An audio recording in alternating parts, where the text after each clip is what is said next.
Brought to you by Friends Council and ADVIS. Trustee U, your online governance program for trustees.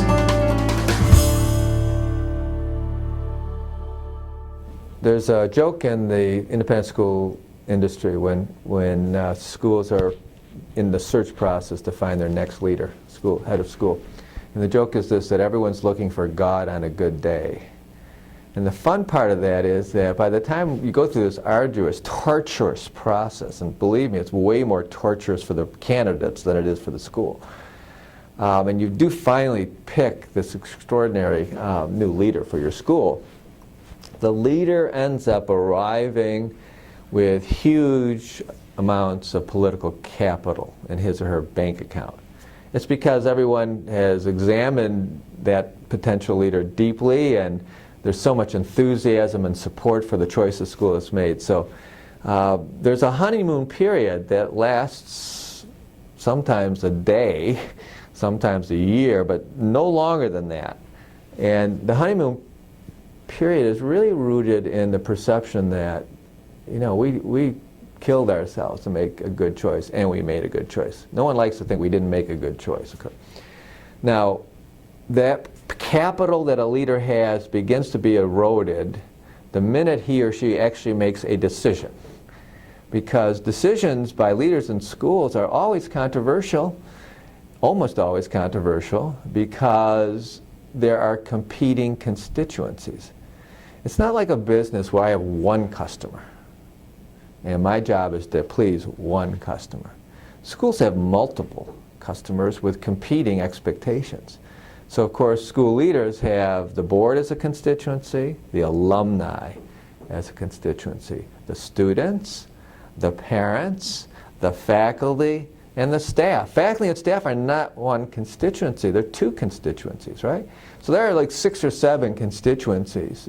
And trust me, most decisions are going to offend some of those constituencies. So what I'm saying is that whenever a head, especially a new one, makes a decision, he or she starts losing capital from some of the constituencies. So the most important thing a board can do is show support for their head of school. Now, how do you do this? Periodically, at least once a year, after the annual head evaluation, the board chair should publish something in the school newsletter that says something to the effect, yep, we evaluate our head. Our evaluation is rooted in the success of the school because, after all, that's what we hold our head accountable for.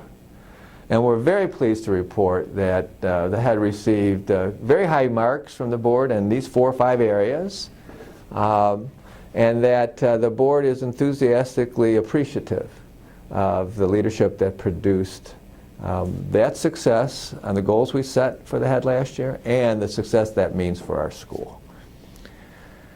So once a year or so, that kind of public acclaim, extremely important.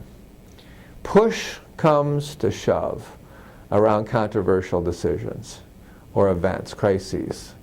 The dismissal of 3 board members' kids, May of their senior year. I mean, it happens because schools are messy places, right?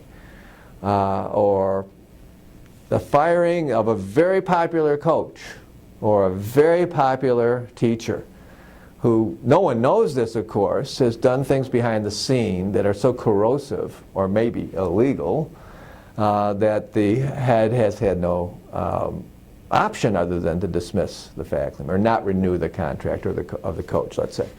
But the story in the community, of course, the only story in the community is the one that the disgruntled departing staff member shares with his or her thousands of friends.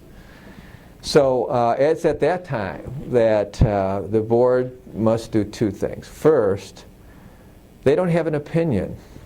They don't. They can't share an opinion because there's only one opinion under these circumstances. And this is the time that the board has to circle the wagons and the individuals on the board. So they'll be called by all their friends and agitated constituents. And for a board to function well and a school to be led well, when you get that call, you know, I joke to say when you get a call from a disgruntled constituent, my preferred response from you as a trustee would be this: I'm so sorry, you have the wrong number. But if that, of course, doesn't wash, and it won't, what I'm really trying to say is this: your response should be, we're not actually in the business as a board in adjudicating issues like this. There is no court of appeal with the board, because our job is something else. You have in the handbook and in the operations of the school methods by which to express dissent or disagreement, and forums in which to do that.